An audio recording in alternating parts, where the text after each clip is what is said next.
Science, découverte, prenez de l'avance. Bienvenue dans Futuris. Le soleil se lève tout juste sur la mer Tyrrhénienne, au nord de la Sicile.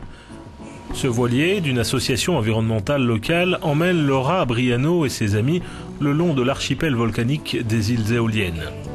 Les eaux chaudes sont prisées par les dauphins et les baleines. Le tourisme grandissant et le développement industriel nuisent à ces animaux. Une préoccupation majeure pour Laura qui voit les problèmes de ces mammifères marins comme le symptôme d'une menace plus grande.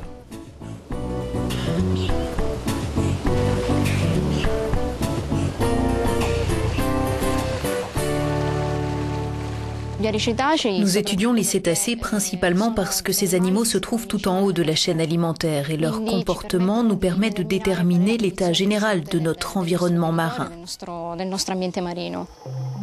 Tout est une question d'équilibre. Comme tout milieu naturel, l'écosystème marin est géré par le fragile équilibre existant entre les différents organismes qui l'habitent. Toute rupture de la chaîne alimentaire peut avoir des conséquences drastiques pour de nombreuses espèces. Et les menaces sont nombreuses, particulièrement un certain type de pollution humaine qui peut être aussi dangereux que mal perçu, la contamination des mers par les bruits artificiels. Les espèces qui évoluent à l'aquarium de Barcelone sont protégées par d'épaisses vitres. Mais au grand air, les animaux ne peuvent pas toujours fuir les incessantes interventions humaines dans leur milieu naturel habituel. Ce qu'il faut comprendre, c'est que certains de ces organismes marins qui vivent dans ce milieu depuis des millions d'années se sont adaptés justement à ce milieu grâce à l'information qu'ils reçoivent de ces sons. En particulier, nous parlons des mammifères marins, des cétacés, des baleines, des dauphins, qui utilisent le son pour toutes leurs activités. Si une source sonore vient contaminer, vient empêcher la bonne réception de cette information, cela met en péril toute leur vie. Pour les cétacés, le son est le principal moyen pour maîtriser leur environnement, communiquer, naviguer, se nourrir. Ils ne peuvent pas s'appuyer sur leurs autres sens car leur efficacité dans l'eau est plus limitée. Les bruits d'origine humaine, comme les sonars industriels ou militaires, les engins d'expérimentation acoustique et les transports marins, peuvent traumatiser et incapaciter les cétacés en atténuant les sons qui sont essentiels à leur survie. Je pense qu'on pourrait faire une comparaison avec la vision chez l'être humain. Sans cette vision, nous ne serons pas capables de vivre sans assistance. Pour ces animaux-là, sans la capacité de capter des sons et de produire des sons, leur vie est impossible. Certains des sons émis par les mammifères marins peuvent être entendus sous l'eau à plusieurs kilomètres. Retour aux îles Éoliennes. Les écologistes recherchent des cétacés en utilisant des appareils d'écoute.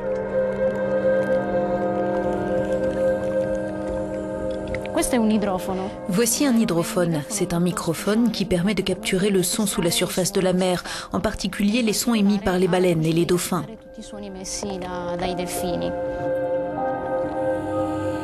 Mais pas de chance, un bateau à moteur passe au même moment. Les cétacés qui ont l'ouïe délicate tentent d'éviter ces bruits parasites en plongeant beaucoup plus profondément.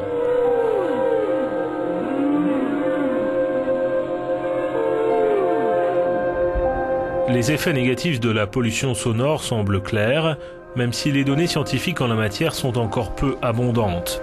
Pour améliorer ces études, les scientifiques utilisent des hydrophones dans des eaux très profondes, à des milliers de mètres sous la surface. De tels dispositifs peuvent collecter suffisamment de données pour localiser de manière précise toute source se trouvant à proximité. Déployés sur les fonds marins, ces observatoires acoustiques ne dérangent pas la vie marine, ce qui rend cette méthode beaucoup plus écologique et a le grand avantage de permettre d'avoir accès aux données de manière continue. Avec les bonnes infrastructures, ces observatoires peuvent envoyer ces données sur le littoral sans aucun retard, comme le montre ce laboratoire issu du projet européen LIDO et basé dans le port de Catane en Sicile.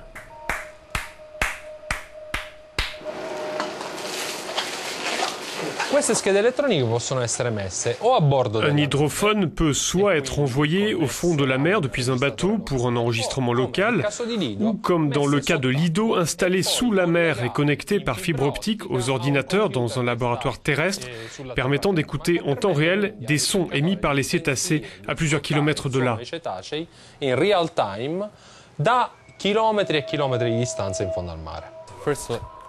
Le projet Lido, qui signifie en abrégé Écoute des profondeurs de l'environnement océanique, est coordonné par le laboratoire de bioacoustique appliquée situé près de Barcelone. Il s'agit du centre de référence où sont récupérées et étudiées toutes les données sonores reçues par le réseau des observatoires des fonds marins européens, les SONET, qui regroupe 11 observatoires à travers l'Europe.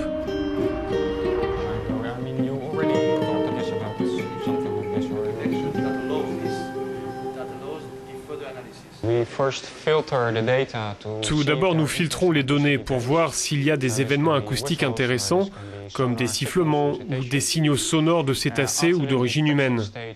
Après cette première étape, nous les classons et puis nous rendons les données publiques. Tout le monde pourra ainsi télécharger les analyses effectuées qui seront ainsi affichées en ligne. Les scientifiques cherchent à programmer les ordinateurs pour qu'ils soient capables d'identifier automatiquement les différents sons et les classer selon leur origine biologique ou artificielle, puis analyser les catégories distinctives de sons et de bruit. Les barres verticales qu'on voit ici, ce sont des clics de cachalot.